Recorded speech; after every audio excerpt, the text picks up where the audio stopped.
அது நினச்சது அப்பாவுக்கு ஒரு வீட்டில் இருக்க எல்லாருக்குமே ஒரு ஃபீலிங் தான் அது. நாங்கள் யாருமே இதே மாதிரி தான் நினச்சி பார்க்கல. அப்படிப்பட்ட அன்பும் கிடையாது அவர். பயங்கர உழைப்பாளி.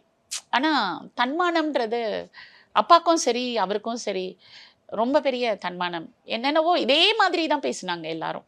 இப்போ மீடியாவில் பேசினவங்க அப்பா பத்தி பேசுற அதே மாதிரி தான் அவருடைய இழப்பு வரும்போது என்னென்னவோ பேசினாங்க. எனக்கு மட்டும்தான் தெரியும். இன்னைக்கு கூட எனக்கு இவ்வளோ பெரிய பிரச்சனைகள் இருந்தாலும் நான் என் அப்பா கிட்ட கூட சொல்லி அழமாட்டேன். ஏன்னா என் அப்பாவை கஷ்டப்படுத்தக்கூடாதுன்னு நினச்சேன். ஒரு வார்த்தை சொன்னதால என் அப்பா இருந்த வரைக்கும் நல்லா இருக்கட்டும்னு நினச்சிட்டு இருந்தேன். எல்லாத்தையும் என்னால் முடிக்க முடியும்னு எனக்கு தைரியம் இருந்துச்சு. அது எங்கள் அப்பா கிட்ட இருந்து தான் எனக்கு வந்துச்சு அந்த தைரியம். அதனால இப்போ ஓரளவுக்கு என்னால் முடிஞ்ச அளவுக்கு முடிச்சிட்டேன்.